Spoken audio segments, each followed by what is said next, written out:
15ஆம் வசனம் வரை. மத்தேயு சுவிசேஷம் 18ஆம் அதிகாரம் 21ஆம் வசனம் நான் வாசிக்கிறேன். அப்பொழுது பேதுரு அவரிடத்தில் வந்து, ஆண்டவரே, என் சகோதரன் எனக்கு விரோதமாய் குற்றம் செய்து வந்தால் நான் எத்தனை தரம் மன்னிக்க வேண்டும்? 7 தரம் மட்டுமோ என்று கேட்டான்.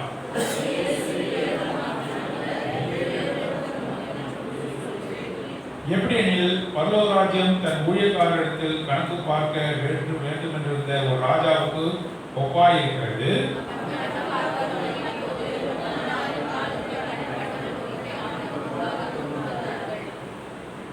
கடனை தீர்க்க அவனுக்கு நிர்வாகம் இல்லாதபடியால் அவனுடைய ஆண்டவன் அவனையும் அவன் பெண்ஜாதி பிள்ளைகளையும் அவனுக்கு உண்டான எல்லாவற்றையும் விற்று கடனை தீர்க்கும்படி கட்டளையிட்டான்.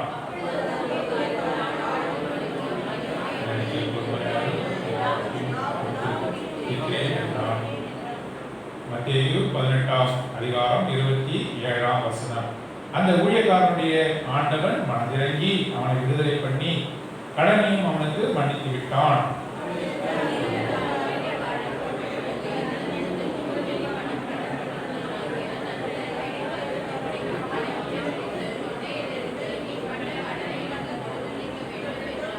அப்பொழுது அவனுடைய உடன் வேலைக்காரன் அவன் காலில் விழுந்து, என்னிடத்தில் பொறுமையாயிரும், எல்லாவற்றையும் கொடுத்து தீர்க்கிறேன் என்று அவனை வேண்டிக் கொண்டான்.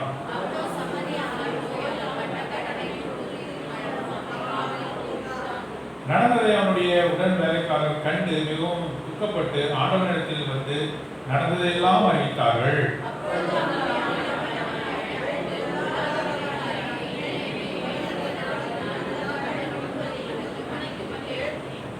நான் உனக்கு இறங்கினது போல நீயும் உடன் வேலைக்காரனுக்கு இறங்க வேண்டாமோ என்று சொல்லி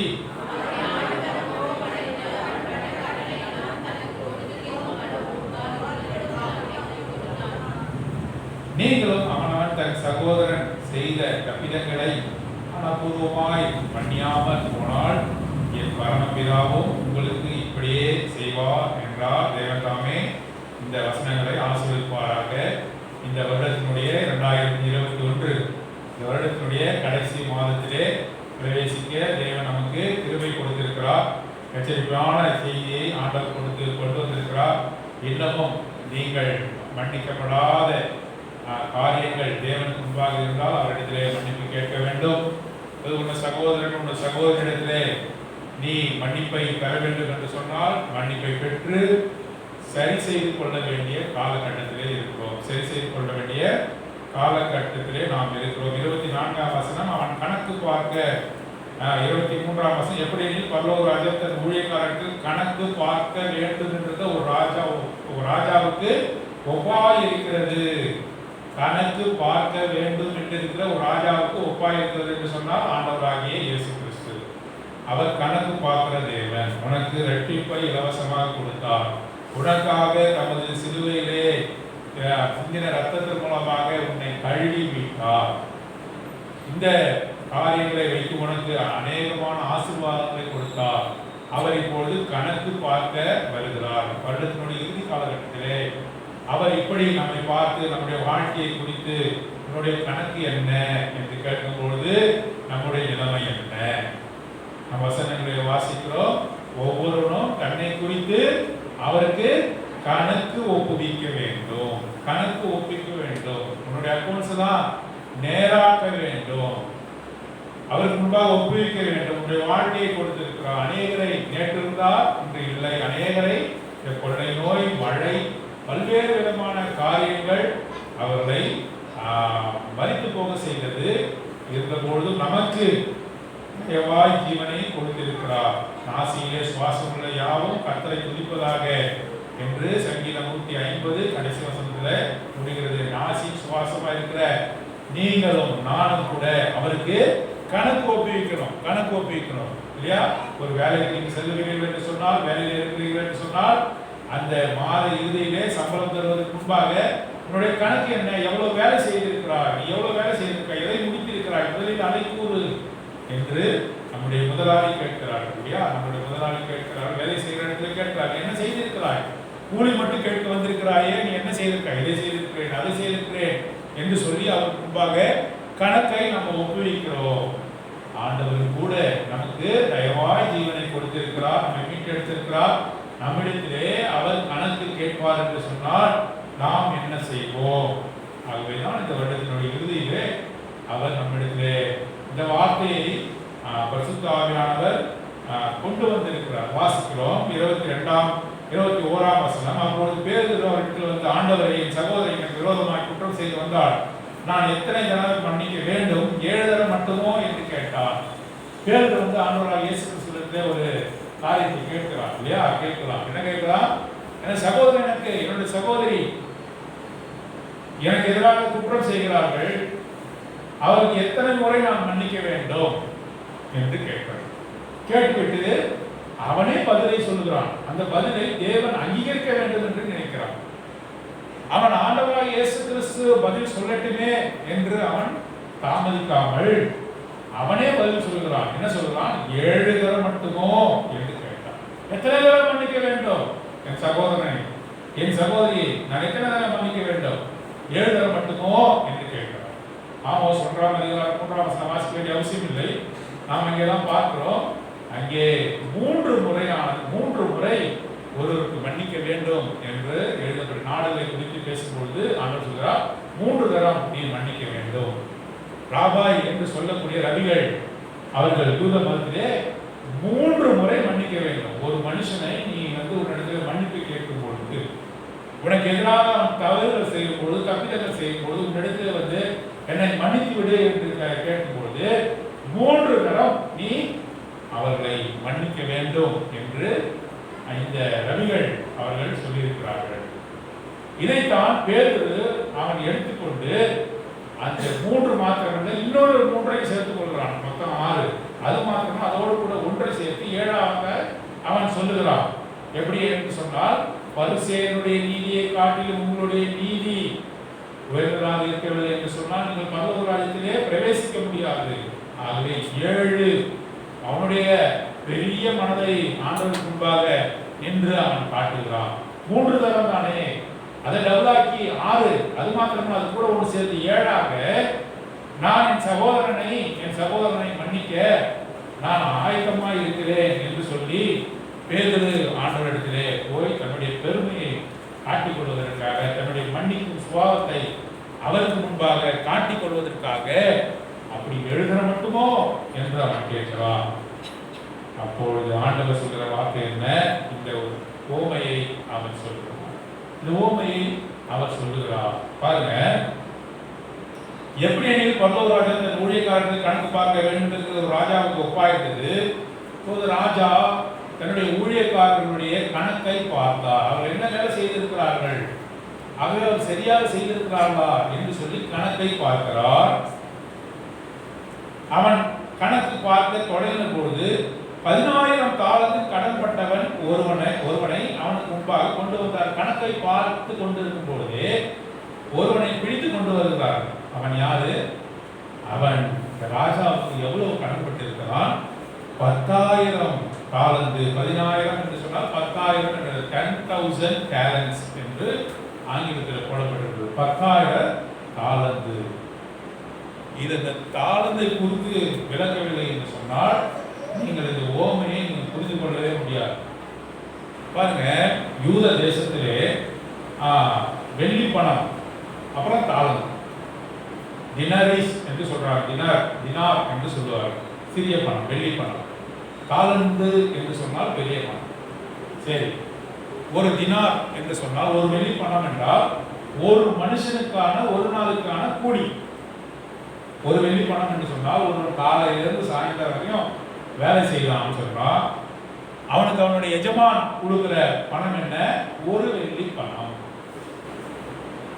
ஒரு தாளந்து என்றால் என்ன தெரியுமா?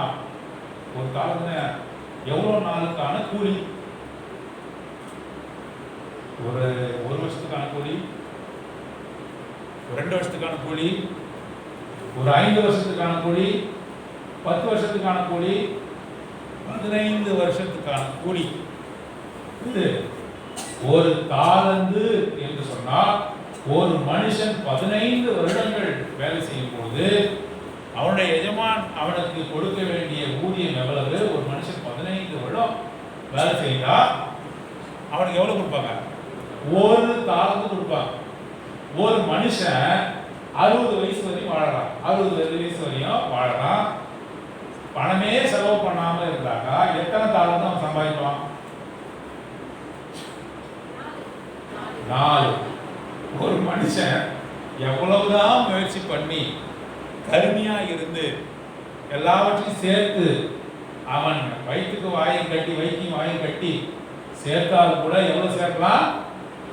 4 தாளந்து தான் சேர்க்கணும். சரி, இந்த பணத்துல பார்ப்போம். இப்ப கூலியில பார்த்தோம். ஒரு தினார், அதாவது ஒரு வெள்ளி பணம்னா ஒரு நாளைக்கான ஒரு கூலி ஆளுக்கான ஒரு சம்பள பணம். ஒரு தாளந்துனா 15 வருடங்கள் ஒரு கூலியால் வேலை செய்யறான்னா அவனுக்கு ஒரு தாளந்து. சரி, இந்த ஒரு தாளந்த பணத்தை வந்து கன்வெர்ட் பண்ணி பார்க்கலாமா?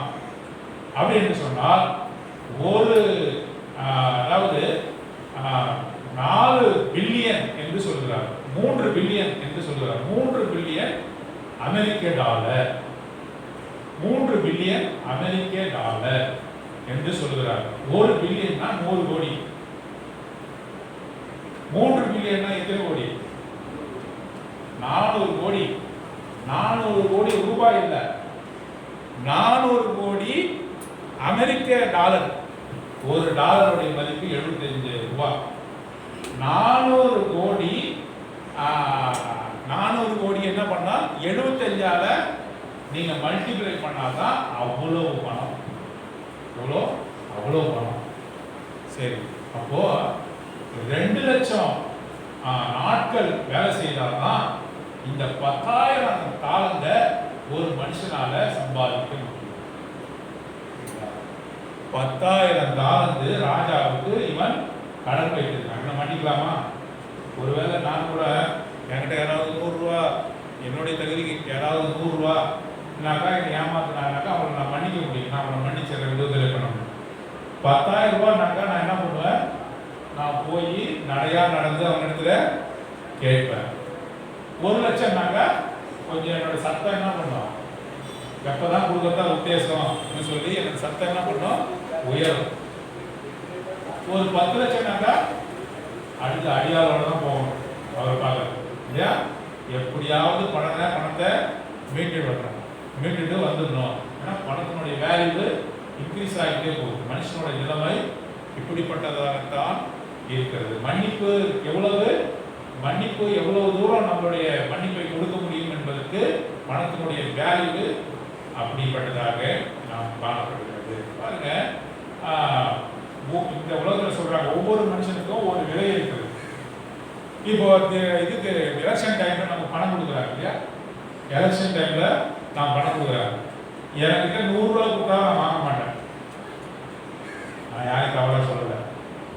என்னிடத்துல ஒரு 100 ரூபா வந்து ஒரு ஓட்டுக்கு 100 ரூபான்னு எங்கள் வீட்டில் கணக்கு பண்ணி 2 ஓட்டுக்கு 200 ரூபா கொடுத்தா நான் வாங்க மாட்டேன்.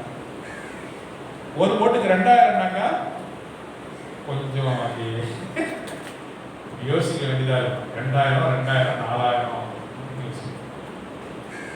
ஒரு ஓட்டுக்கு 5000னா ஆண்டவர்கிட்ட மன்னிப்பு கேட்டுக்கலாம். அவன் மன்னிக்கிறவாச்சே, ஆண்டவர்கிட்ட மன்னிப்பு கேட்டுக்கலாம் சொல்லி வாங்க இல்லையா? அப்போ அந்த பணம் இன்க்ரீஸ் ஆக நம்ம கர்த்தர் பேர்ல எவ்வளவு விசுவாசம் வைத்திருக்கிறோம் இதெல்லாம் சோதிக்கப்படுது. பாருங்க, 10,000 தாளந்து அந்த மனுஷனால கணக்கே போட முடியாது. மனுஷனால தீர்க்கவே முடியாது. அவனுடைய வாழ்நாளெல்லாம் செலவு பண்ணா கூட 4 தாளந்து அவனால சம்பாதிக்க முடியாது. ஆண்டவர் எவ்வளவாக அவனை மன்னிக்கிறார், எவ்வளவாக அவனை மன்னித்தார் என்று பாருங்க. இந்த மனுஷனை குறித்து நாம் வாசிக்கிறோம். அவன் கணக்கு பார்க்க தொடங்கின பொழுது 10,000 தாளந்து கடன் பட்டவன் ஒருவனை அவனுக்கு முன்பாக கொண்டு வந்தார்கள். 10,000 தாளந்துனா எவ்வளவுன்னு நான் சொல்லிட்டேன் இல்லையா? அதனால அவன் ஜென்மத்துல கொடுக்க முடியாது, அவனுடைய பிள்ளைகள் கூட வேலை செஞ்சாலும் கொடுக்க முடியாது. அதனாலதான் இது என்ன செய்வாங்கன்னு சொன்னாக்கா, அவனுடைய மனைவி, அவனுடைய பிள்ளைங்க, அவங்களுக்கு பிறக்கிற பிள்ளைங்க, அவங்க வம்சமா வேலை செய்வாங்க. சிலதான் அடிமையானவர்களை குத்தி கேட்டு கொத்தடிமைகள் சொல்லுவாங்க இல்லையா? கொத்தடிமைகள் ஆந்திர பிரதேசில் டெவலப்மெண்ட் இல்லாத மாநிலங்களில் கொத்தடிமைகள், பாண்டட் ஸ்லேவ்ஸ் இருக்கிறார்கள். அவர் என்ன பண்ணுவாங்க, அவருடைய முதலாளிடத்துல ஒரு வாங்கி வச்சுருவோம் கடன். அந்த வீட்டிலே இருந்து அவருடைய பிள்ளைகளுக்கு பிள்ளை பிள்ளைகளுக்கு பிள்ளை பிள்ளைகளுக்கு பிள்ளை என்ன பண்ணுவாங்க, அந்த எஜமானுக்கு வேலை செய்து கொண்டே இருப்பார்கள். அப்போ கூட அவருடைய கடன் தீர்க்க முடியாது. அது பேர் தான் பாண்டட் ஸ்லேவ், அடிமையானவன், கொத்தடிமை என்று சொல்லப்படுகிறது. பாருங்க, இந்த 10,000 தாளந்தை இந்த மனுஷனால எத்தனை தலைமுறை அவனுடைய குடும்பம் வேலை செய்தாலும் கூட அந்த என்ன பண்ண முடியாது, அதை அவன் அடைத்து தீர்க்க முடியாது. கடன் தீர்க்க அவனுக்கு 25ஆம் வசனம், கடன் தீர்க்க அவனுக்கு நிர்வாகம் இல்லாதபடியால் அவனுடைய ஆண்டவன் அவனையும் அவன் பெண்ஜாதி பிள்ளைகளையும் அவனுக்கு உண்டான எல்லாவற்றையும் விட்டு கடனை தீர்க்கும்படி கட்ட. நான் தானே எல்லாம் நீங்க எனக்கு எனக்கு கொஞ்சம் வந்தாலும் பரவாயில்ல, நீங்க உன்னுடைய மனைவி பிள்ளைங்க எல்லாம் விட்டா அப்புறம் கொஞ்சம் வந்தாலும் பரவாயில்ல, என்ன செய்யறது, ஒண்ணுமே பண்ண முடியாது என்றதுனால இதான் திட்டம்.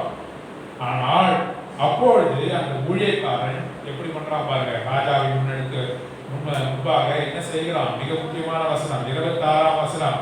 அப்பொழுது அந்த ஊழியக்காரன் தாழ எழுந்து வணங்கி, ஆண்டவனே என்னிடத்தில் பொறுமையாயிரும், பி பேஷன்ஸ் unto me, என்னிடத்திலே நீ பொறுமையாயிரும், என்னை கண்டித்து போடாதேயும், என்னையும் என் மனைவி பிள்ளைகளையும் விற்று போடாதேயும். அதுக்கு அநேக அர்த்தங்கள் அங்கே பொதிந்திருக்கிறதை பார்க்கிறோம். ஆண்டவனே என்னிடத்தில் பொறுமையாயிரும், எல்லாவற்றையும் உனக்கு கொடுத்து தீர்க்கிறேன் என்றான். இது நம்ப முடியுதா? எப்படி கொடுக்க முடியும்? என்னிடத்துல பொறுமையாயிரும், நான் பொறுமையா கொடுத்து தீர்க்கிறேன் அப்படின்றது என்ன? அவனால அதான் சொல்ல முடியும், அவன் போய் சொல்லல. அவனால அதான் மேக்சிமம் சொல்ல முடியும், நான் கொஞ்சம் கொஞ்சமா கொடுத்துட்றேன். நம்ம இடத்துல கடன்பட்டவர் என்ன சொல்றாங்க, கொஞ்சம் கொஞ்சமா நான் கொடுத்துட்றேன், எவ்வளவு நாளைக்கு, எப்போ கொடுப்ப, நம்ம மிரட்டலான துணியில நம்ம கேட்கிறோம். ஆனால் இந்த 10,000 தாளந்து எவ்வளவு பணங்கள், எவ்வளவு அவனால அவனுடைய சந்ததியாலே அடைத்து 20 சந்ததி அவனுக்கு பின்பாக வந்தாலும் கூட அவனால் அடைத்து தீர்க்க முடியாத கடனாக அது காணப்படுகிறது. எல்லாவற்றையும் கொடுத்து தீர்க்கிறேன் என்று சொல்கிறான். அவன் தாழ் விடுகிறதையும் அவனுடைய பணியையும் கண்டு ராஜா எவ்வளவு பெரிய இருதயத்தோடு அவனுக்கு என்ன செய்தார், அந்த ஊழியக்காரனுடைய ஆண்டவன் மனமிறங்கி, கம்பேஷன், இது சொல்லவே நமக்கு ஆச்சரியமா இருக்கு. இந்த அன்பை புரிந்து கொள்ளவே முடியும். ஒரே நிமிஷத்துல என்ன பண்ணிட்டா, கொஞ்ச நாள் கழிச்சு போய் பாப்பா என்று சொல்லி நான் உனக்கு பண்ணிக்கிறேன். அல்லது இந்த ராஜா என்ன ஒரு வார்த்தை சொல்லிருக்கலாம், பொறுமையா கடனை கொடு, சொன்னால் முடித்த அளவுக்கு கொடு என்று கூட சொல்லல. அப்படி சொன்னா கூட இந்த ராஜாவை நம்ம என்ன பண்ணலாம், போராட்டணும். உன்னால முடியறத கொடு, இல்ல உன்னோட சம்பள பணத்தெல்லாம் நான் எடுத்துக்கிறேன் அப்படின்னு சொன்னா கூட அந்த ராஜா மிகுந்த தயார குணம் வந்தவன் என்று சொல்லணும். ஆனா அந்த ராஜா என்ன சொல்றான் பாருங்க, என்ன சொல்றான், அந்த ஊழியக்காரனுடைய ஆண்டவன் மனமிறங்கி அவனை விடுதலை பண்ணி கடனையும் அவனுக்கு மன்னித்து விட்டார். எல்லாவற்றையும் மன்னித்து விட்டார், எல்லாவற்றையும் மன்னித்து. ஆண்டவராகிய இயேசு கிறிஸ்துவும் கூட உன்னுடைய பாவ கடனை அவர் என்ன செய்தாரு, அவர் நம்மை மன்னித்தார். எவ்வளவு கடன் சொல்லவே முடியாது. பாவத்தின் நிமித்தமாக வருகின்ற தண்டனை அது எண்ணும் பொழுது நம்ம பட்ட பாவமானது அது கொண்டு வருகிற தண்டனை சொல்லவே முடியாது. நித்திய காலமாக நரகத்திலே நீ அனுபவிக்க வேண்டியது, நித்தியமாக அக்கினியும் கந்தகமும் எரிகிற கடலிலே தள்ளப்பட வேண்டியவர்கள். ஒரு நாளிலும் இல்லை, நீதி செய்கிறவன் இல்லை, நன்மை செய்கிறவன் இல்லை, நாம் எல்லோரும் வழி தப்பி தேவனுக்கு விலகி நடந்தோம், தேவ வலிமை அற்றவர்களாகி என்று போடப்படும். நம்முடைய பாவம் அவ்வளவு பெரிதாக இருக்கிறது, அது நம்ம நரகத்துக்கு நேராக கொண்டு செல்கிறது. இந்த வாழ்க்கை முடிந்த பிறகு நாம் நரகத்துக்கு நேராக செல்லக்கூடியவர்களாக நம்முடைய பாவத்தினுடைய பாரம் காணப்படுகிறது. 32வது சங்கீதம், 32வது சங்கீதம் எல்லோரும் சேர்ந்து வாசிக்கலாம். முதல் 5 வசனங்கள் பாருங்க. 32வது சங்கீதம், சங்கீதம் 32 முதல் 5 வசனம். தாவீது தாவீது எவ்வளவாக இதை உணர்ந்திருக்கிறார். இன்னைக்கு ரட்சிக்கப்பட்டிருக்கிறோம், நம்முடைய பாவத்தினுடைய கடன் மன்னிக்கப்பட்டிருக்கிறது என்பதை நாம் அறிந்திருக்கிறோமா? ஆண்டவர் எவ்வளவாக நம்முடைய பாவத்தை அவர் மன்னித்திருக்கிறார். தாவீது இதை நன்றாக உணர்ந்த ஒரு தேவனுடைய மனுஷனாக அவன் காணப்பட்டான். ஏதோ நம்மை மன்னித்தார் என்று நினைத்திருக்கிறோம். என்னோட பாவத்தை மன்னித்தார், என்னுடைய பெற்றோர் கிறிஸ்தவர்களாக இருந்தனால நான் இங்கே வந்து உட்கார்ந்து இருக்கிறேன் என்று நாம் நினைத்துக் கொள்ள வேண்டாம். நம்முடைய பாவத்தை தனிப்பட்ட விதத்திலே, என் தாயின் கர்ப்பத்திலே நான் உருவாகும் போது நான் பாவியாக இருந்தேன், என் தாய் என்னை பாவத்திலே உற்பத்தி பண்ணினால் நான் துர்க்குணத்திலே உருவானேன் என்று சொல்லி சங்கீதக்காரன். நான் உருவாகும் போதே துர்க்குணத்திலே, நான் பாவத்திலே, நான் தேவனுக்கு எதிரடியாக, தேவனுடைய எளிமையாக, எதிராளியாக நான் பிறந்தேன் என்று தாவீது உணர்ந்து அவனுடைய பாவ கடனை ஆண்டவர் மன்னித்த பொழுது அவன் எழுதி வைத்த சங்கீதம் தான் சங்கீதம் 32 1-5. எல்லோரும் சேர்ந்து வாசிக்கலாம், பயபக்தியோட வாசிக்கலாம். எவனுடைய மீறுதல் மன்னிக்கப்பட்டதோ, எவனுடைய பாவம் மூடப்பட்டதோ அவன் பாக்கியவான். எவனுடைய அக்கிரமத்தை கர்த்தர் எண்ணாது இருக்கிறாரோ, எவனுடைய ஆவி கவனமில்லாது இருக்கிறதோ அவன் பாக்கியவான். நான் அடக்கி வைக்க மட்டும் நித்தம் என் கதவினாலே என் எலும்புகள் உட்கார்ந்து போயிற்று. இரவு பகலின் மேல் உங்களுடைய கை வாரமாக இருந்தால் என் சாரம் உஷ்ணகால வறட்சியை போல வறண்டு போயிற்று. நான் என் அக்கிரமத்தை மறைக்காமல் என் பாவத்தை உங்களுக்கு அறிவித்தேன், என் மீறுதலை கர்த்தருக்கு அறிக்கையிட்டேன் என்றேன். தேவரீர் என் பாவத்தின் தோஷத்தை மன்னித்தீர். தேவரீர் என்னுடைய பாவத்தின் தோஷத்தை நான் அடக்கி வைத்த மட்டும், நான் இடத்துல என்னுடைய பாவத்தை குறித்து மன்னிப்பு கேட்காமல் இருந்த மட்டும் என்னோட உடல்தான் உஷ்ண காலத்தின் வறட்சியை போல, உஷ்ண காலத்திலே இருக்கிற வறட்சி, பாலைவனத்திலே ஒரு மனுஷன் நடப்பான் என்று சொன்னார், தண்ணீரற்ற ஒரு நிலைமையில் நடப்பான் என்று சொன்னார். அந்த உஷ்ணத்திலே அவனுடைய எலும்புகள், உதடுகள், சதைகள், அவனுடைய தோல் எல்லாம் என்ன செய்யும்? அது வற்றி போகும். உஷ்ணகாலத்தினுடைய வறட்சி. நான் என்னுடைய பாவத்தை அடக்கி வைக்க மட்டும், என்னுடைய பாவம் எனக்குள்ளாக இருந்த மட்டும் நான் எப்படியாக இருந்தேன்? என் எலும்புகள் உலர்ந்து போயிற்று. நான் இரவும் பகலும் என் மேல் உடைய கை பாரமாக இருந்தது, அவருடைய கை பாரமாக இருந்தது. நான் பாவத்தை அறிக்கை செய்யாதவரை ஒரு நாளிலே என்னுடைய பாவத்தை, என்னுடைய பாவத்தின் தோஷத்தை நான் அறிக்கை செய்த பொழுது அவன் சொல்லுகிறான் 5ஆம் வசனம், நான் என் அக்கிரமத்தை மறைக்காமல், நான் மறைக்கல, சில பாவத்தை மாத்திரம் நான் ஒதுக்கி வைத்து விட்டேன். இதுக்கெல்லாம் பாவத்தை, இந்த பாவத்திற்கு நான் தேவனிடத்தில் மன்னிப்பு கேட்க வேண்டியதில்லை என்று ஒதுக்கி வைக்காமல், ஒழித்து வைக்காமல், மறைத்து வைக்காமல், நான் என் அக்கிரமத்தை மறைக்காமல் என் பாவத்தை உமக்கு அறிவித்தேன், என் மீறுதலை கர்த்தருக்கு அறிக்கையிட்டேன் என்றேன். தேவரீர் என் பாவத்தின் தோஷத்தை மன்னித்து. எவ்வளவு சந்தோஷம்!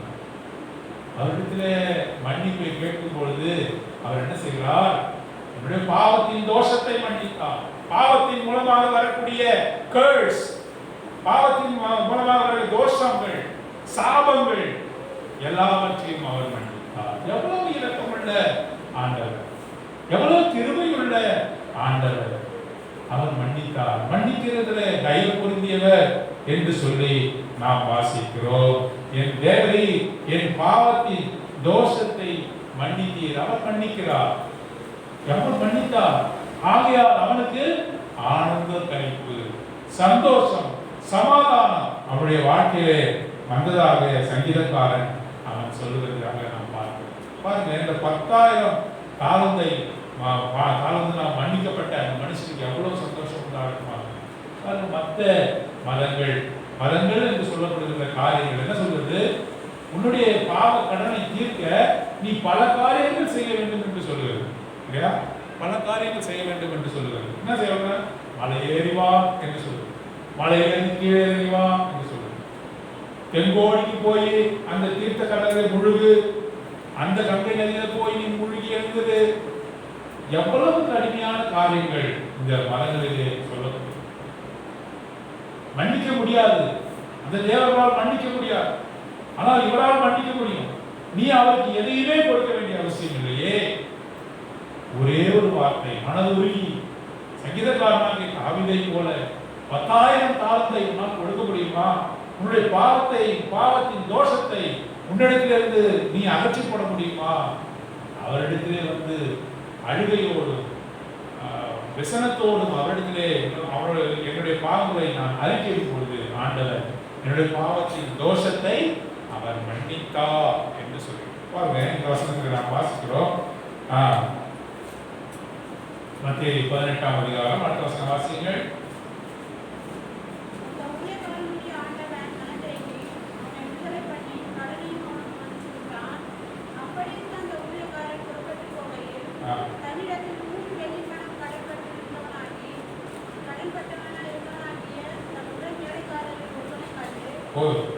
இப்போ நம்ம பார்க்கிறோம், அவர் என்ன செய்தார்?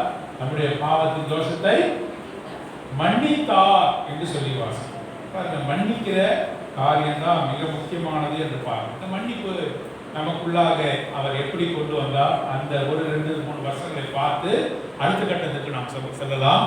வாசிங்கள், எடுத்து வாசிங்கள். எபேசியர் 1ஆம் அதிகாரம் 7ஆம் வசனம். எபேசியர் 1ஆம் அதிகாரம் 7ஆம் வசனம். அவருடைய கிருபையின் ஐஸ்வரியத்தின்படியே இவருடைய இரத்தத்தினாலே பாவ மன்னிப்பாகிய மீட்பு இவருக்குள் நமக்கு உண்டாயிருக்கிறது. இந்த பாவத்திற்காக நீயும் நானும் கிரைய செலுத்தணும் இல்லையா? பாவத்தின் சம்பளம் மரணம் என்று நாம் வாசிக்கிறோம். 2ஆம் மரணமாகிய அக்கினியும் கட்டவும் எரிகிற கடலிலே நீயும் நானும் பங்கு பெற வேண்டும். ஆனால் அவர் நாம் செலுத்த வேண்டிய கிரயத்தை அவர் என்ன செய்தாரு? செலுத்தி தீர்த்தார் என்று சொல்லி நாம் வாசிக்கிறோம். ஆகவே அவருடைய இரத்தத்தினாலே, ஆண்டவராகிய இயேசு கிறிஸ்துவின் இரத்தத்தினாலே நமது பாவத்தை அவர் மன்னித்தார். கொலோசியர் 1ஆம் அதிகாரம் 14ஆம் வசனம். கொலோசியர் 1ஆம் அதிகாரம் 14ஆம் வசனம். குமாரனாகிய அவருக்குள் அவருடைய இரத்தத்தினாலே பாவ மன்னிப்பாகிய மீட்பு. பாவம் எப்படி மன்னிக்கப்பட்டது? நம்முடைய பாவம் எப்படி மன்னிக்கப்பட்டது? அவருடைய இரத்தத்தினாலே. அவருடைய இரத்தத்தினாலே, ஆண்டவராகிய இயேசு கிறிஸ்துவினுடைய வன்மையுள்ள இரத்தத்தினாலே நம்முடைய பாவமானது, பாவத்தின் தோஷமானது மன்னிக்கப்பட்டது என்று சொல்லி வாசிக்கிறோம். 1 யோவான் 1ஆம் அதிகாரம் 7ஆம் வசனம் முதல் 10ஆம் வசனம் வரை. அவர் ஒளியில் இருக்கிறது போல நாமும் ஒளியிலே நடந்தால் ஐக்கியப்பட்டிருப்போம். அவருடைய குமாரனாகிய இயேசு கிறிஸ்துவினுடைய இரத்தம் சகல பாவங்களை நீக்கி நம்மை சுத்திகரிக்கும். நமக்கு பாவம் இல்லை என்போமானால் நம்மை நாமே வஞ்சிக்கிறவர்களா இருக்கிறோம். சத்தியம் நமக்குள் இராது. நம்முடைய பாவங்களை நாம் அறிக்கையிட்டால் பாவங்களை நமக்கு மன்னித்து எல்லா அநியாயத்தையும் நீக்கி நம்மை சுத்திகரிப்பதற்கு அவர் உண்மையும் நீதிமன்றம். எனக்கு பாவம் இல்லைங்க, நான் எங்க பாவம் செய்வேன்? மனுஷன் பிறந்த நாள் முதலாக அவன் பாவம். அவன் நீதிமான் அல்ல. அவன் பிறந்த நாள் முதலாக பாவியாக இருக்கிறான். எனக்கு பாவம் இல்லைங்க, நான் ஏங்க நமக்கு ஆண்டவர்கிட்ட மன்னிப்பு கேட்கணும்? பாவம் இல்லை. உன்னோட மனசாட்சியை நீ கேட்டுப்பாரு. நீ பாவம் செய்யல. எவ்வளவு அந்தரங்கமான பாவத்தை நீ செய்து கொண்டிருக்கிறான். எவ்வளவு பொய்யை சொல்லிக் கொண்டிருக்கிறான். எவ்வளவு பேரை ஏமாற்றி கொண்டிருக்கிறான். எவ்வளவு பேரை நீ கெடுத்து கொண்டிருக்கிறான். நீ பாவம் செய்யல. ஆண்டவர் இன்றைக்கு நம்மை பார்க்கிறேன். நாம் பாவம் இல்லை என்று ஒரு மனுஷனும் அவருக்கு முன்பாக வர முடியாது. நாம் பாவம் இல்லை என்று சொன்னால் நாம் அவரை பொய்யராக்குகிறோம். அப்ப அவர் பொய் சொல்றாரா? அப்ப நான் பொய் சொல்றேனான்னு கேட்கிறார். நான் பொய் சொல்றேனாப்பா? நீ பாவம் செய்யல. ஆண்டவர் மனசாட்சியை பார்த்து உங்க மனசாட்சியை முதல்ல கேளுங்க. உங்களுடைய மனசாட்சி உன்னை குற்றவாளி என்று சொல்லும் பொழுது உன்னை மனசாட்சியை விட பெரியவராகிய தேவன் உன்னை எவ்வளவாக குற்றவாளியாக தீர்ப்பார்? தேவனற்ற ஒரு மனுஷனுக்கு மனசாட்சி இருக்கு. தேவனற்ற மனுஷனுக்கு மனசாட்சி இருக்கு. ஆண்டவராகிய இயேசு கிறிஸ்துவை ஏற்றுக்கொள்ளாத மனுஷனுக்கு மனசாட்சி இருக்கு. அவன் சொல்றான், மனசாட்சி நிமித்தமாக நான் இதை செய்ய மாட்டேன் என்று சொல்றான். அப்போ மனசாட்சி சொல்லுது, இது செய்ய, இது செய்யலானா, இது தப்பு, இது தவறு, இது சரி என்று மனசாட்சி சொல்லுது. ஆண்டவர் கேட்கிறார், இந்த மனசாட்சியை விட நான் பெரியவர் அல்லவா? நான் சொல்கிறேன், என்னுடைய பாவம் இல்லை. தாவீதிடத்திலே ஆண்டவர் அவனை பார்த்து கேட்கும் பொழுது ஆண்டவர் சொல்கிறார், ஆண்டவரே நான் பாவி என்று அவருடைய சமூகத்திலே அவன் நொறுங்கி விடுகிறான். ஆகவேதான் தேவரீர் என் பாவத்தின் தோஷத்தை மன்னித்தீர். எவ்வளவு உன்னதமான வசனம். தேவரீர் என்னுடைய பாவத்தின் தோஷத்தை மன்னித்தீர், என்னை ஏற்றுக்கொண்டீர், உன் பிள்ளையாக என்னை ஏற்றுக்கொண்டீர் என்று சொல்கிறார். அவர் ரோமர்கள் 8ஆம் அதிகாரம் 1ஆம் வசனம், இப்படி அவருடைய குமாரனாகிய இயேசு கிறிஸ்துவின் ரத்தத்தினாலே மன்னிக்கப்பட்டவர்கள் அவர்கள் சாபங்கள் நீங்கி அவர்கள் விடுதலையாக்கப்பட்டிருக்கிறார்கள். அங்குதான் நம்ம அங்க வாசிக்கிறோம், அவர்களுக்கு ஆக்கினை தீர்ப்பு இல்லை. ரோமர்கள் 8ஆம் அதிகாரம் 1ஆம் வசனம், அவருக்கு ஆக்கினை தீர்ப்பு இல்லை. நம்மை மன்னித்த தேவன், உன்னையும் மன்னியும் பாவ கடனை மன்னித்த தேவன். பாருங்க, எரேமியா 31ஆம் அதிகாரம் 34ஆம் வசனம். எரேமியா 31ஆம் அதிகாரம் 34ஆம் வசனம் வாசிங்க.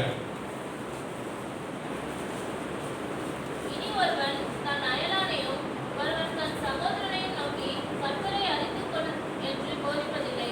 அவர்களில் சிறியவன் முதல் பெரியவன் மட்டும் எல்லாரும் என்னை அறிந்து கொள்வார்கள் என்று கர்த்தர் சொல்கிறார். நான் அவருடைய அக்கிரமத்தை மன்னித்து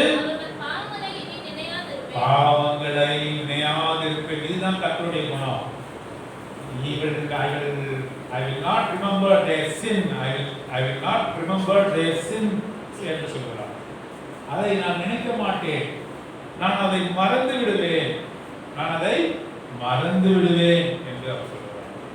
பாருங்க, அவர் மறக்கிற தேவன், மன்னிக்கிற தேவன் மாத்திரமல்ல. ஆண்டவர் எப்படிப்பட்ட தேவன்? அவர் மறந்து விடுகிற தேவன். பாருங்க, ஒரு நினைத்துக் கொள்ளுங்க, இப்பொழுது ஆண்டவர் நம்முடைய பாவங்களை எல்லாம் கணக்கு வச்சிருக்காருனா மன்னிக்கிறாரு, ஆனா மறக்காம இருந்தாருன்னா நம்மளுடைய நிலைமை என்னவாக இருக்கும்? அவருக்கே சிரிப்பு, எத்தனை தடவை இவன் வரான் நம்ம இடத்துல என்று சொல்லி அவருக்கே நகைப்பு உண்டார். அவர் மன்னித்தார் என்று சொன்னால் அந்த பாவத்தை மறந்தார் என்றார். நாம ஒருவனை மன்னித்தாக்க அவன் செய்த காரியத்தை நம்ம மறக்க மாட்டோம். ஆனால் ஆண்டவர் சொல்கிறார் 31-34ஆம் அதிக வசனத்திலே எரேமியாவில், நான் ஒருவனை மன்னித்தேன் என்று சொன்னால் அவன் செய்த எல்லா பாவங்களையும் நான் மறந்து விட்டேன். புதிதாக பிறந்தவனை போல நான் அவனை பார்க்கிறேன், புதிதாக பிறந்தவனை போய் பார்க்கிறேன். சரி, எத்தனை அவர் நம்மை மன்னிப்பாரு, மன்னித்து கொண்டே இருப்பார். வசனம் வாசிக்கலாம். லூக்கா 17ஆம் அதிகாரம் 4ஆம் வசனம். லூக்கா 17:4 வாசிங்க.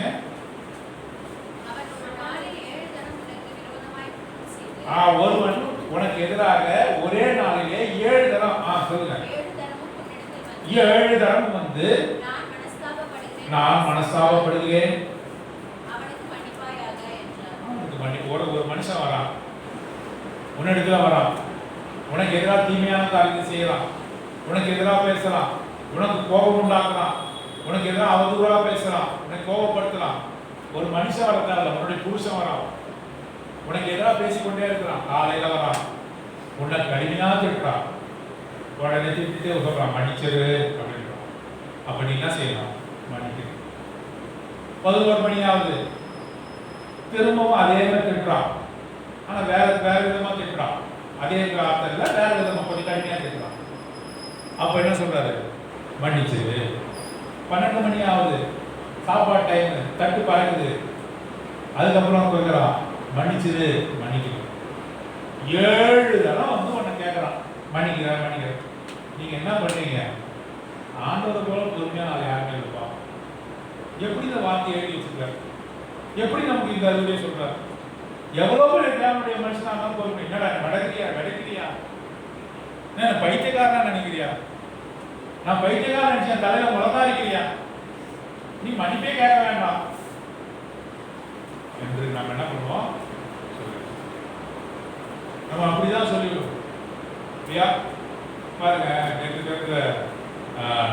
ராஜ்குமார் வீட்டுக்கு போயிருக்கேன். அப்போ ஜெமிமா நைட் டியூட்டி பார்த்துட்டு காலையில் வந்து எல்லா வேலையும் முடிச்சுட்டு படுத்துருக்கோம். சத்தம் போடாதீங்க அம்மா தூக்கணும் அப்படின்னு படுக்கும்போது ஜோயல் அதிகமாக சத்தம் போட்டு அவங்க அம்மா எழுதி, ஏன்டா ஜோயல் ஏன்டா சத்தம் போட்ட அப்படின்னா போய் என்ன சொல்றானா, சாரி மம்மி சாரிடா சாரிடா போடா போடானாக்கா அவங்க எழுப்பி உட்கார வச்சு சாரி கேட்டு தான் படுக்க வைக்கிறான். நீ சாரியே கேட்கவானா எனக்கு தூங்க விட்டா போகுது, அதான் நீங்க சாரி வச்சுக்கணும் அப்படின்னு சொல்றான். அத போல இது எப்படி 7 தரம் ஒண்ணு திரும்ப திரும்ப அதே பாவத்தை செய்து கண்டாலும் ஆண்டவர் சொல்றாரு மன்னிக்கணும். மன்னிக்கிறதுல தயபூர்த்திய தேவை. பாருங்க, ஒரு கொலைபாதகனாக மன்னிப்பாரா? மன்னிப்பார். ஒரு விபச்சாரக்காரனாக மன்னிப்பாரா? மன்னிப்பார். கொள்ளைக்காரனாக மன்னிப்பாரா? மன்னிப்பார். கெட்ட வார்த்தை பேசுறவனாக மன்னிப்பாரா? மன்னிப்பார். மனப்பூர்வமாய் நீ மன்னிக்க கேட்கும். சரிங்க, நான் மனப்பூர்வமா மன்னிக்க கேட்டேன், நான் அடுத்தது நான் செய்வேன், திரும்ப வந்து மனப்பூர்வமா மன்னிக்க கேட்பியா? மன்னிப்பார். தேவன் நம்ம புரிந்து கொள்ளவே முடியும். இந்த தேவனை நம்மளால புரிந்து கொள்ளவே முடியும்.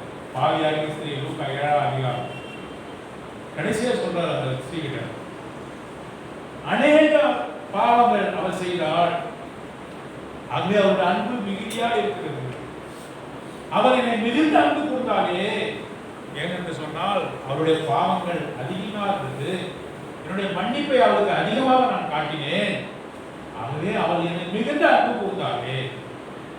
நான் உன்னுடைய வீட்டுக்கு வந்தேன், நீ என்ன வரவேற்கல, என் தலைக்கு என்ன கொடுக்கல, என்னுடைய கால்களை கழுவல, ஆனா அவளோ தன்னுடைய கண்ணீரை சிந்தி என்ன செய்யறா? ஓயாமல் என் பாதத்திலே முத்தம் கொடுத்தார். ஓயாமல் அவர் உள்ள நுழைஞ்சது முத்தம் கொண்டுட்டே இருக்கிறார். ஆகவேதான் அவருடைய பாவத்தை சிவேர் இருந்தாலும் கூட அது வெண்பச்சை போல மாறி அவர் மன்னிக்கப்பட்டவராக செல்கிறார்.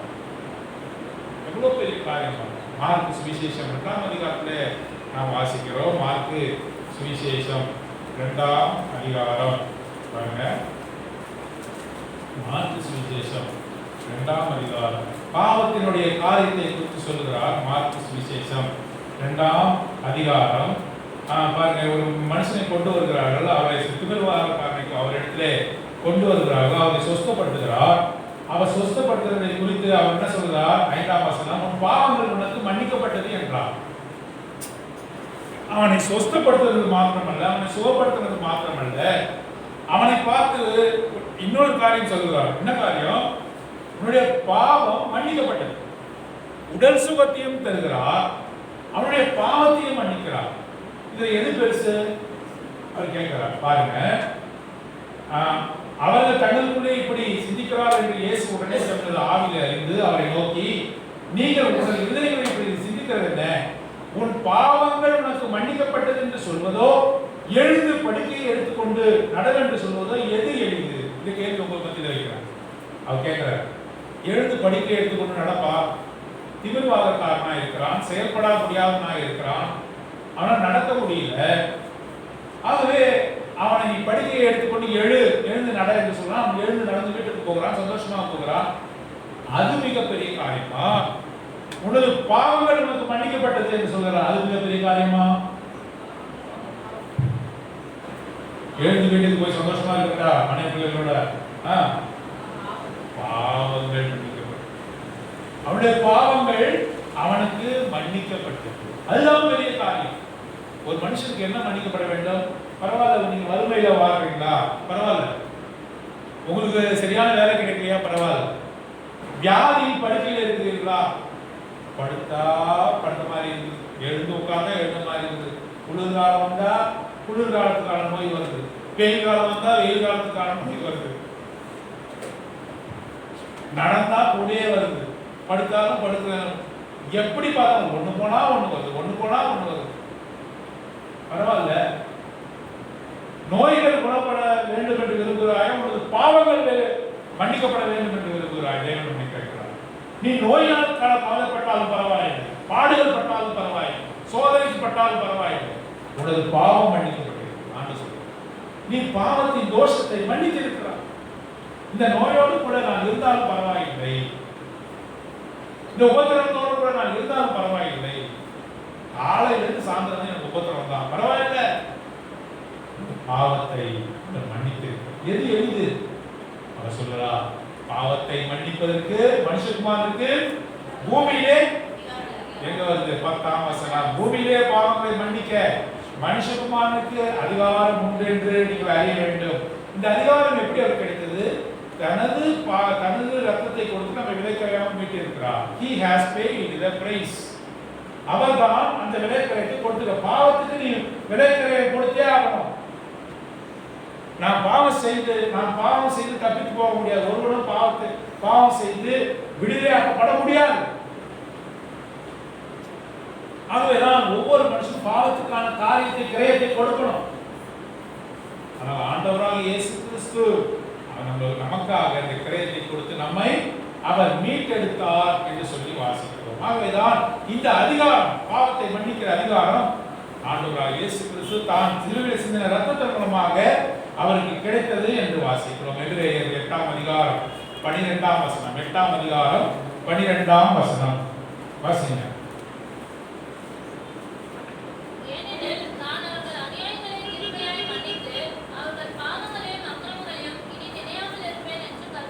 இதுதான் எரேமியா 31-34 வாசித்தோம். இந்த வசனத்தினுடைய சாராம்சம் தான் எபிரேயர் 8ஆம் அதிகாரம் 12ஆம் வசனத்திலே நான் மன்னிக்கிற தேவனாக இருக்கிறேன் மாத்திரமல்ல அதை மறக்கிற தேவனாக இருக்கிறேன். பாருங்க, ஒரு பாவத்தை அவர் மன்னித்த பிறகு நீ மறுபடியும் அவரிடத்துல நீ போய் கேட்கும் பொழுது அவர் எந்த பாவம் என்று கேட்கிறார். ஆண்டவரே, உங்களுக்கு எதிராக இந்த பாவம் நான் செய்திருக்கிறேன், எனக்கு ஞாபகம் இல்லையே என்று சொல்கிறார். எனக்கு ஞாபகம் இல்லையே, இப்போ நீ மன்னிப்பு கேட்கிறாயா? அந்த பாவத்தை குறித்து மாத்திரமே நினைவு இருக்கிறது. நீ முன்பாக பல வருடங்களாக நீ செய்தாயே அந்த பாவத்தை குறித்து எனக்கு நினைவில்லை என்று சொல்கிறார். அதுதான் அந்த வசனத்தினுடைய அர்த்தமாக இருக்கிறது. ஆகவே முதலாவதாக 10,000 தாலந்து என்று சொல்லக்கூடிய அடைக்க முடியாத, கடக்க முடியாத பாவத்தினுடைய மன்னிப்பை நமக்கு அவர் அருளினார். இது ஒரு பார்ட் முடிஞ்சது. இது தேவனுக்கும் நமக்கும் உள்ள காரியத்தை குறிக்கிறது. அவர் நம்மளுடைய பாவத்தை அவர் மன்னித்தார். 32ஆம் அதிகாரம் சங்கீதம் 5ஆம் வசனம், பாவத்தின் தோஷத்தை நீர் மன்னித்தீர். முதலாவது காரியம், மன்னிக்கவே முடியாது, என்னால கொடுத்து தீர்க்க முடியாது. இதை மன்னித்து என்னை விடுதலையாக்கினார். நீ பொறுமையா கொடுன்னு கூட சொல்லல, என்னை விடுதலையாக்கிட்டார், முற்றுமுடைய விடுதலையாக்கிட்டார். இப்பொழுது 2வது பகுதிக்கு வருவோம். 2வது பகுதி நாம் வாசிக்கலாம்.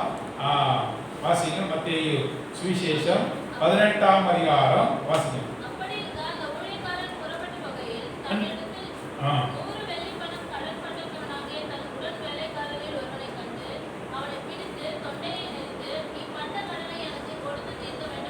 இந்த மன்னிக்கப்பட்ட இந்த மனுஷன் என்ன பண்றான்?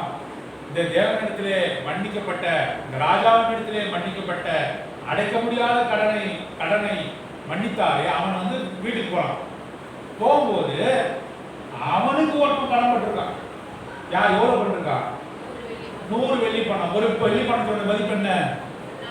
ஒரு நாள் கூலி, 100 நாள் கூலி. 10,000 தாலந்து எவ்வளவு? கடக்க முடியாத எல்லை, கடக்க முடியாத எல்லை. 15 வருடத்தினுடைய கூலி தான் ஒரு தாலந்து. அப்படின்னா 2 லட்சம் வருடங்கள் ஆகும். அவ்வளோத்தையும் மன்னிப்பை வாங்கிட்டு போறான். போகும்போது இன்னத்துல ஒருத்தன் கடன் பெற்று இருக்கான். எப்படிப்பட்ட கடன்? மிகவும் சிறிய கடன், அற்பமான கடன், ஒன்றுமில்லாத கடன். அவன் என்ன செய்யறான்? வழியில என்ன பண்றான்? அவனை பிடித்து, அது நினைக்கும் போதே நமக்கு ரொம்ப கொடுமையா இருக்கிறது. பாருங்க, கடன் பெற்றவனாக தன் உடல் வேலைக்காரன் ஒருவன், உடல் வேலைக்காரன், இவன் மதிப்பு மிக்கவன் அல்ல. இவன் மன்னிப்பு வாங்கினது ராஜாவின் இடத்துல, இவன் கூடவே சரிசமமா நிற்கக்கூடியவன். அவனுக்கு மன்னிக்கிறதுக்கு இவனுக்கு மனசு இல்லை. கண்டு அவனை பிடித்து தொண்டையை நெரித்து, அப்படி சட்டையை பிடிச்சிட்டு தூக்குறான். தொண்டையை பிடிச்சி இப்படி இருக்கிறான். இருக்கி, நீ பட்ட கடனை எனக்கு கொடுத்து தீர்க்க வேண்டும் என்றான். எவ்வளவு கொடுமையான காரியம், எவ்வளவு கொடுமையான காரியம். இவனுடைய மன்னிப்பு எவ்வளவு பெரியதாக இருந்தது. ஆனால் இவனும் அந்த தொண்டையை பிடித்து அவனை நெருக்கிறதை பார்க்க. நாமும் கூட நமது சகோதர சகோதரிகளை, நம்முடைய உடன்பிறந்தார்களை நாம மன்னித்திருக்கிறோமா? எவ்வளவு பெரிய மன்னிப்பை நீனும் நானும் பெற்றிருக்கிறோம். உனக்கு ஏதாவது ஒரு சகோதரனோ ஒரு சகோதரியோ உனக்கு தவறு பண்ணிட்டா மன்னிக்காம இருக்கிற சுவாபம் எப்படிப்பட்டது? அவர் கழுத்து பிடிச்சு இருக்கு. நீ அவ்வளோ யோக்கியமான ஆளா, நீ அவ்வளோ நீதிமானா, அவ்வளோ பாவம் செய்யாத ஆளா, அவனுக்கு பிடிச்சு இருக்கிறீங்க. அவன் கடன்பட்டவன் தான். எவ்வளோ பெரிய மன்னிப்பை நீ வாங்கி இருக்கிற, அவனை மன்னிக்க கூடாதா? அவனை மன்னிக்க மாட்டாயா? ஆண்டவர் உன்னை பார்த்து கேட்கிறார். உனக்கு எதாவது ஒருத்தவங்க கேட்டானா நீ மன்னிக்க மாட்டியா? நாள் முழுவதும் ஒரு இடத்துல தவறு செய்து மன்னிப்பு கேட்டா மன்னிக்கணும்னு சொல்லியிருக்கிறாரு, அவனை மன்னிக்க மாட்டாயா? உன்னுடைய உடன் வேலையால் தானே, உனக்கு இருக்கிற அதே பலகீனங்கள் தானே அவனுக்கு இருக்கும், உனக்கு இருக்கிற அதே வறுமை தானே அவனுக்கு இருக்கும், உனக்கு இருக்கிற அதே உணர்வு தானே அவனுக்கு இருக்கும். தவறி ஒரு வார்த்தை அவனை சொல்லிட்டான், அவனை மன்னிக்க மாட்டாயா? மன்னிக்காம எப்படி நீ படுத்து தூங்குன? மன்னிக்காம எப்படி ஆண்டவர்கிட்ட ஜெபம் பண்ண? மன்னிக்காம எப்படி நீ பிரசங்கம் பண்ண? எப்படி நீ நடக்க முடியும்? மன்னிப்பு கேட்காம நீ செய்ய முடியுமா? சனிக்கிழமையில வெள்ளிக்கிழமை வந்தாலே நான் ஏற்கனவே சொல்லியிருக்கிறேன், வெள்ளிக்கிழமை வந்தாலே இப்போ என் மனைவி சொல்லுவோம், இப்போ உங்க அப்பாவை திட்டினா எதுவுமே சொல்ல மாட்டாரு பாரு. என்னது? வெள்ளிக்கிழமை வந்தாலே பசங்கிட்ட சொல்லும். மற்ற நாளில் திங்கட்கிழமையிலேருந்து என் மனைவி 10 வார்த்தை பேச நான் ஒரு வார்த்தை திருப்பி பேசுவேன். ஒரு மனுஷன் தானே, ஒரு வார்த்தையாவது பேசுவோம். ஆனால் வெள்ளிக்கிழமை சாயந்தரம் கேட்கும் பொழுது பாருங்களா பசங்களா பாருங்க, உங்க அப்பாவை நான் என்ன திட்டுறேன் அதெல்லாம் சேர்த்து வச்சு வெள்ளிக்கிழமைன்னு ஆரம்பிக்கும். திட்டினா கூட பாரு உங்க அப்பா கம்முனுங்க, ஆமாம்மா அமைதியா இருக்காரு. திங்கட்கிழமை ஆடுவார் போற ஆட்டம், ஆடுவார் போட்ட ஆட்டம் இதெல்லாம் சேர்த்து வச்சு திங்கட்கிழமை கேட்பாரு. அதுக்காக கொடுவேனா? வெள்ளி சனி ஞாயிற்றுக்கு சனிக்கிழமை இரவு கூட உங்களுக்குள்ள அது எப்படியாவது பேசும். நான் சொல்லுவேன், எஸ்டர் நீ பேசலாமா, பிசாசு பேசுமா, பிசாசு உன்னோட நாட்டில் தாண்டவமானதுமா, அப்ப நான் பிசாசு சொல்றீங்களா? இல்லம்மா நீ என்ன சொன்னாங்க ஏற்றுக்கிற. எப்படி எனக்கு பிரசங்கம் பண்ணணும், எப்படி பண்ணுவேன்? ஒரு சமயம் நான் எப்படியா மன்னிப்பு கேட்டுருவோம். ஏன்னா நம்ம ஆண்டோடைய வார்த்தையை கொடுக்கணும். வேணாம்னு சொன்னாலும் அங்கிள் விட மாட்டார். ஏன் நீ கொடுக்கல, ஏன் நீ வசனம் சொல்லல, என்ன உனக்கு வீட்டில் சண்டையா அப்படின்னு கேட்கணும். இல்லை அங்கிள் இந்த சண்டை தான், அதனால நீ பேச மாட்டேன், அடுத்த வாரம் நான் பேச மாட்டேன், நீ இந்த எனக்கு கேட்கக்கூடாது அப்படின்னு. சனிக்கிழமை இரவுல எப்படியா பேசணும். ஒரு சில நாள்ல வசனம் எடுக்கிறேன் வந்துடுவேன், ஆனால் மன்னிப்பு கேட்காம நான் வந்துருக்கேன். வந்தபோது அது எஸ்தர் உட்காந்து நான் திரும்பி பார்த்தேன்னா அதை நான் பார்த்து சிரிக்கும். எப்படி இருக்கு, கையை குப்பி மன்னிச்சிருமா அப்படின்னு சொல்லிட்டு தான் வசனத்தை எடுக்க. இப்படிலாம் ஒரு நெருக்கப்படுதல் எனக்குறையும் இதை சொல்றதுக்கு மன்னிக்கணும். தேவன் நம்மை மன்னிக்கணும். எப்படி மன்னித்திருக்கிறா சொல்லவே முடியாது. பாவத்தின் தோஷத்தை எல்லாவற்றையும் அவர் நீக்கி அவரை போல மன்னிக்கிறத தயவு கொடுக்கவே இல்லை. நீ அவருக்கு எதுவுமே கொடுக்கல, காணிக்க வேணாம், நீ உருண்டு கொண்டு வர வேணாம், நீ உன்னை உன் உடலை குத்தி கொள்ள வேணாம், எதுவுமே செய்ய வேணாம். ஒரே வார்த்தை மனப்பூர்வமா ஆண்டவரை மன்னிச்சிருங்க ஆண்டவர் என்று சொல்லும்போது அவர் மன்னிக்கிறதுல தயை பொருந்தியவராக அவர் காணப்படுகிறார்.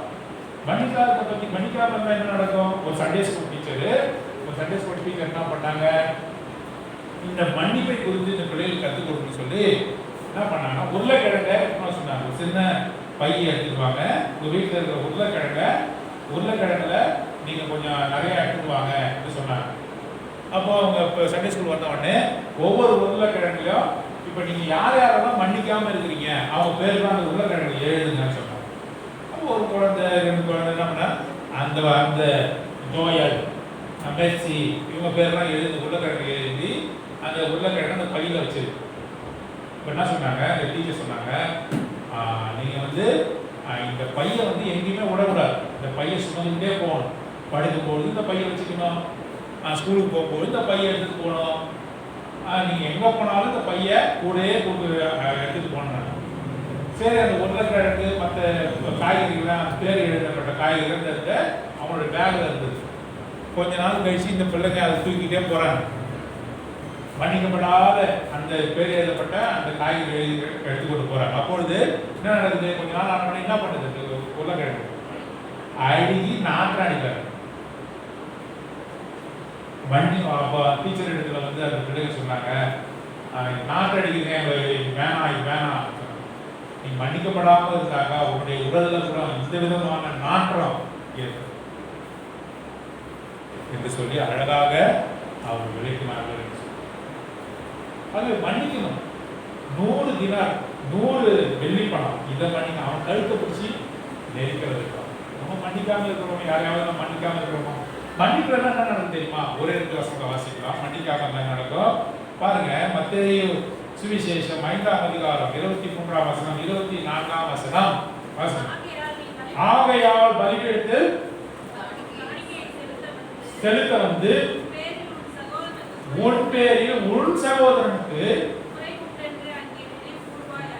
குறை உள்ளது என்று நினைவு கூர்வாயாக்கு அங்கேதானே பலிபீடத்தில் உன்னை காணிக்கை வைத்து ஒப்புரவாகி காணிக்கை செலுத்து. இப்போ உனக்கு வந்து உன் சகோதரன் மேல குறை இருக்கு, நீ அவனை வந்து இது பண்ணல, ஆனா உன்னுடைய சகோதரன் வந்து உன் பேர்ல குறையா இருக்கலாம் இல்லையா? நம்ம மன்னிக்கலாம், அவன் மன்னிக்கணும். அவன் மன்னிப்பானா? நீ அவனுக்கு மன்னிப்பை வாங்கிட்டு வரணும். எவ்வளவு பெரிய வசனம் பாருங்க. நான் அவனை மன்னிக்கிறது இல்லை, நீ நம்ம ஒருத்தவங்க மன்னிக்கிறதுனால ஈஸியா மன்னிச்சிடலாம். அவன் உன்னை மன்னிக்கணும்னா நீ எவ்வளவு தாழ்மையான இடத்துல போகணும். அவன் உன்னை மன்னிக்கிறது நீ விடக்கூடாது. உன்னுடைய காணிக்கை அவருக்கு தேவையில்லை, நீ கொடுக்குற பணம் தேவையில்லை, வச்சுட்டாங்க. அவன் உன்னை மன்னிக்கணும். அதுக்கு நீ என்ன செய்யணும்? அவனுக்கு எவ்வளவு நீ பொறுமையா போகணும், தாழ்மையா போகணும். அவனுடைய ஒப்புரவாகி வந்த பிறகு நீ உன் காணிக்கை செலுத்தும். உன் காணிக்கை என்ன தெரியுமாங்க மகளே? உன்னுடைய காணிக்கை என்ன தெரியும்? ஒப்புரவானியா? அவன் மன்னிச்சியா? ஆனால் நீ மன்னிக்கப்பட்டிருக்கிறாயா? அவர்களால் மன்னிக்கப்பட்டிருக்கிறாயா? உனக்கும் அவர்களுக்கும் ஏதாவது பிரச்சனை இருந்தா அது மன்னிக்கப்பட்டிருக்கிறதா? உன் காணிக்கை எனக்கு வேணாம், நீ செய்யற ஊழியம் எனக்கு வேணாம். உனது சகோதரி உன்னை மன்னிக்கணும், உன் சகோதரன் உன்னை மன்னிக்கணும். ஆண்டவர்களோடு கூட பேசிக்கொண்டு வருடத்தினுடைய இறுதியிலே வந்து உனக்கு காணிக்கை வேணாம், எவ்வளவு கொடுத்தாலும் சரி, எவ்வளவு பணங்களை நீ வாரி எடுத்தாலும் சரி, உன்னுடைய காரியங்கள் வேணாம். உன்னுடைய சகோதரன் சகோதரியால் மன்னிக்கப்பட்டிருக்க வேண்டும். மிக முக்கியமான காரியம். ஆண்டவர்களுக்கு பேசிக்கொண்டிருக்கிறார். அநேகர் நம்ம பல்வேறு சகோதரன் மனவர்கள் கூட்டம் முடிஞ்ச உடனே அவருக்கு போய் மன்னிப்பு கேட்கணும். மன்னிக்கப்படணும், நீ மன்னிக்கப்படணும். அப்பொழுதுதான் நம்மளுக்கு காணிக்கை அவர் அங்கீகரிப்பார். நீ கர்த்தருக்கு செலுத்துற ஆராதனை அவர் ஏற்றுக்கொள்வார். அது மாத்திரமல்ல, உன் ஜெபம் அப்பொழுதுதான் கேட்கப்படும். மன்னிக்கப்படாமல் நீ செய்கிற ஜெபம் கேட்கப்படாது. வசனத்தை வாசிப்போம். மார்க்கு சுவிசேஷம் 11ஆம் அதிகாரம் 25ஆம் வசனம் 26ஆம் வசனம். மார்க்கு சுவிசேஷம் 11ஆம் அதிகாரம் 25ஆம் வசனம் 26ஆம் வசனம். நீங்கள் நின்று ஜெபம் பண்ணும்போது குறைவு உண்டாயிருக்குமானால் பரலோகத்தில் இருக்கிற உங்கள் பிதா உங்கள் தப்பிதங்களை மன்னித்தது போல மன்னிக்கும்படி உங்க பரமபிதா உங்களை மன்னிக்கணும், உங்க ஜபத்தை ஏற்றுக்கொள்ளணும், நீங்க செய்கிற ஜபத்தை ஏற்றுக்கொள்ளணும் அப்படின்னு என்ன செய்யணும்? அவங்க கிட்ட போய் நீ மன்னிக்க, அவங்க கிட்ட போய் நீ மன்னிக்க. மன்னிப்பு கேட்காம ஒன்றுமே நடக்காது. ஏனென்று சொன்னால் உன்னை அவ்வளவாக அவர் மன்னித்திருக்கிறார், அவ்வளவாக மன்னித்திருக்கிறார், உன்னிடத்தில் அவ்வளவாக அன்பு கொண்டிருக்கிறார், திரளான பாவத்தை அவர் மன்னித்திருக்கிறார். அவருடைய மன்னிப்பு அளவில்ல, அவ்வளவு மன்னித்திருக்கிறார், கணக்கே பண்ண முடியாது. 10,000 காலம் சிறிய ஒரு காரியத்தை மனசாகப்படுகிறாயே, நீ மன்னிப்பு வாங்கியா? மன்னிச்சுட்டாங்களா உன்னை?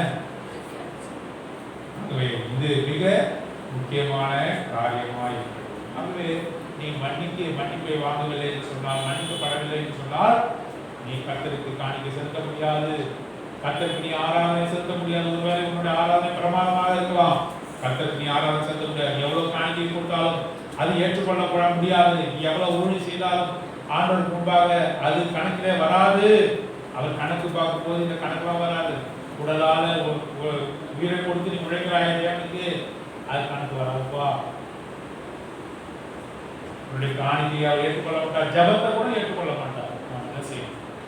ஆண்டவர் என்ன பண்ணிட்டு பரவாயில்ல, திரும்ப திரும்ப என்ன பரியாசம் பண்ணுவதற்காகவே அவன் திரும்ப திரும்ப வந்து என்ன வந்து சீண்டி கொண்டே இருக்கான். சீண்டி சீண்டி சீண்டி என்ன வந்து நோக்கடிக்கிறான். மன்னிப்பாயா ஆண்டவர் மன்னிப்புக்காக உன்னை பார்த்து வருடத்தின் இறுதியில் உன்னை பார்த்து வேண்டும். அவர் என்ன தேவரே எனது பாவத்துக்கு தோஷத்தை மன்னிப்பு. நான் அடக்கி வைக்கப்பட்டது என் இளவு எலும்புகள் எல்லாம் உணர்ந்து போயிற்று, சாரப்பட்டு போயிற்று. உமது கை என் மீது பாரமாக இருந்தது. நான் உம்மிடத்தில் மன்னிப்பை வாங்கி கொண்டு என் சகோதரியை நான் மன்னிக்கும் போது பெரிய காரியம் நடந்தது. என்ன இருந்தது? என்னை ஆசீர்வதித்தார். அவருடைய ஆசீர்வாதம் எனக்குள்ளாகும். என் ஜபத்தை கேட்டு நான் செய்கிற ஆராதனை அங்கீகரிக்கும். எது முக்கியம்? உடல் சுகத்தை பெறுவது முக்கியமா, நோயிலிருந்து சுகத்தை பெறுவது முக்கியமா, அல்லது பாவம் மன்னிக்கப்படுவது? அவருடைய ரத்தத்தினாலே மாத்திரம் பாவம் மன்னிக்கப்படும். அவர் சிலுவை சிந்தின ரத்தத்தின் மூலமாக அந்த அதிகாரத்தை அவர் இருக்கிறது. மனுஷகுமாரனுக்கு பூமியிலே பாவத்தை மன்னிக்கிற அதிகாரம் உண்டு என்று நீங்கள் அறிவீர்களா? அவரை தவிர்த்து நாம மற்ற இடத்துல போய் மன்னிப்பை இறங்க முடியாது. அவர் தான் மன்னிக்கிறார். அவர் மன்னிக்க வேண்டும் என்றால் நம்ம சகோதரன் நம்ம சகோதரி அவர்கள் நம்மை மன்னிக்க வேண்டும். நாம் மன்னிப்பு கேட்கலாம். அவர்கள் மன்னிக்கும்படியாக நீ மனப்பூர்வமாய் மன்னிப்பு கேட்க வேண்டும் என்று ஆண்டவர் இருக்கிறார். அப்படிப்பட்ட ஒரு சபையாக காணப்படத்தக்கதாக தேவன் நாமே நமக்கு உதவி செய்வார். ஜெபம் பண்ணலாம்.